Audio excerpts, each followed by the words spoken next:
Hello, friends and lovers. Today we're going to do my fall TBR. I have been talking about fall since mid-July on this channel, and I am so ready to dive in. I've made so many lists of all the videos I want to do, of all of the books I want to read. For this, I did have to rein myself in just a little bit because this was going to be such a long video. So I made myself pick 4 categories, and for each category, I picked 3 books. And then I have one bonus book that does not fit in a category, but my friends will start not wanting to hang out with me if I don't read their favorite book.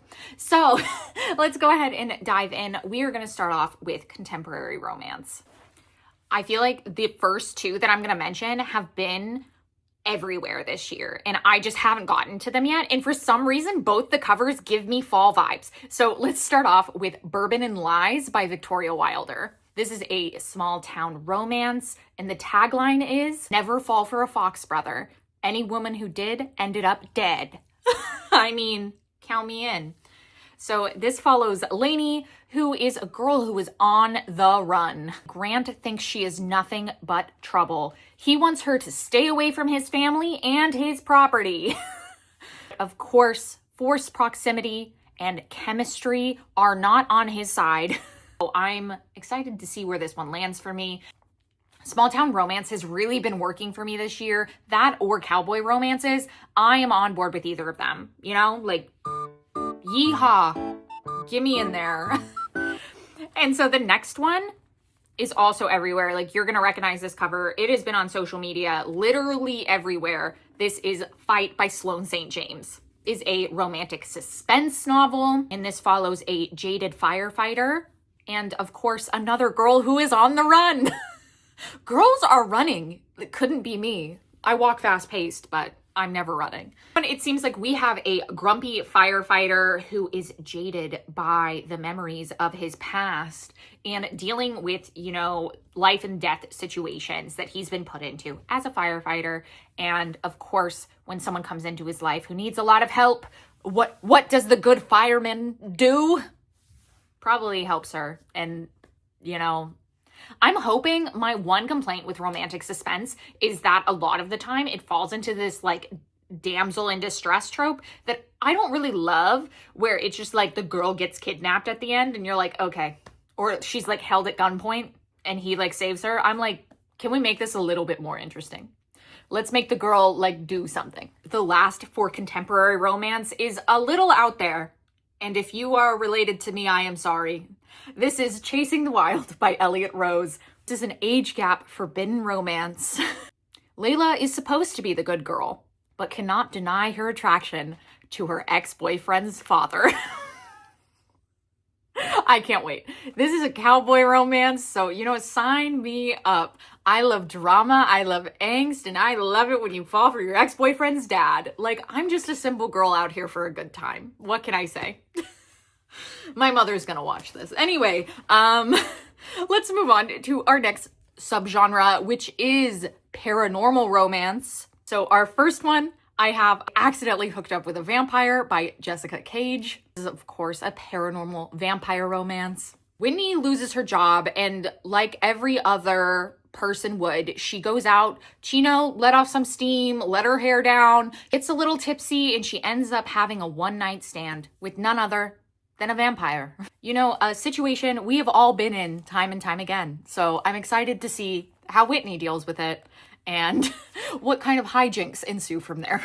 The next one I have is The Fang Arrangement by Sarah Blue. This is book 2 in her like Paranormal Witches series. Book 1 I super loved and had a good time with. So I'm hoping that book 2 similarly gives me great vibes and, you know, gives me the Sarah Blue goodness that I'm craving.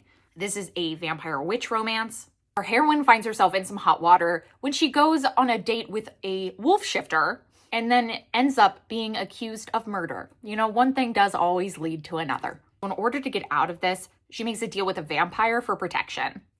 Witches and vampires do not mix. No way this can end well, except we know it does, because it's a romance novel. Ha ha, got him. Okay, so the last paranormal romance I have is The Female by Envy Wright. And this is a dark demon romance, which I don't even need to edit the cover in for this one because I own a copy. So we have The Female by Inva Wright. What could possibly go wrong? This is set in a dystopian world where fertility rates are down and women are scarce. Our main character, Charlotte, is captured and sold to 3 powerful demons.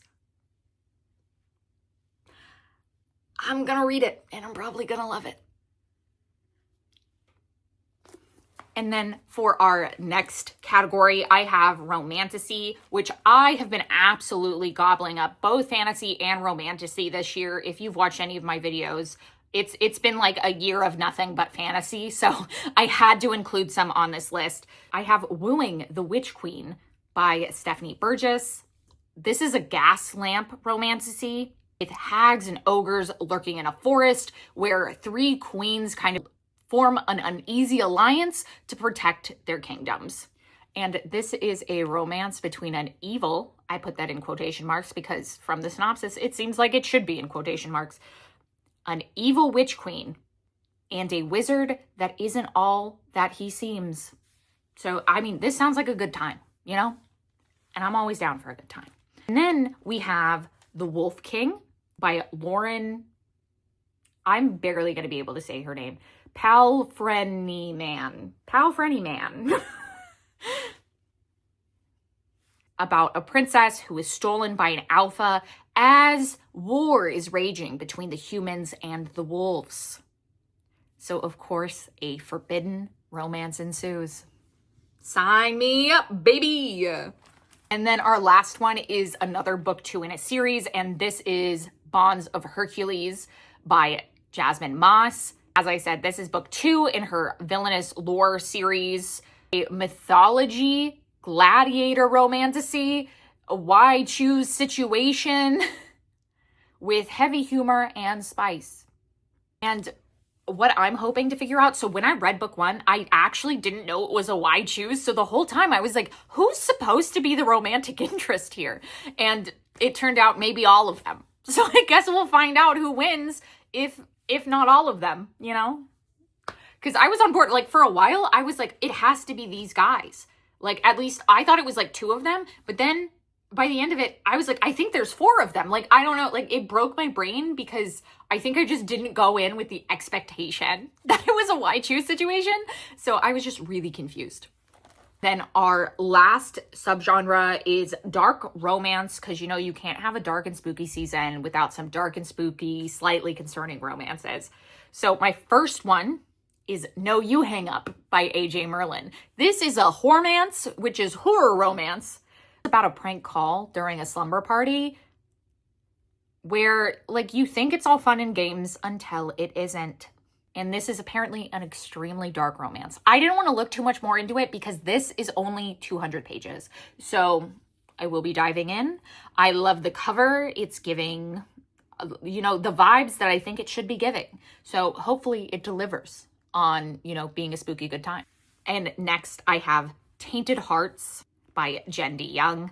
This is a rejected mate's dark Omegaverse with witches. So I'm like, okay, like that seems like a lot of things, like a lot of buzzwords that should be for me.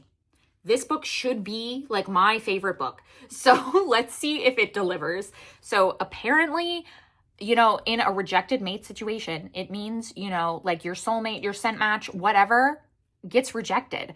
And so for the main character, he comes back. And this time he comes back with his brother, who's also like, I'm your soulmate, I'm your scent match, I'm everything. But she won't even give them a chance. Obviously, the first brother like needs to apologize. So he's groveling, trying to show that he'll do anything to get her back.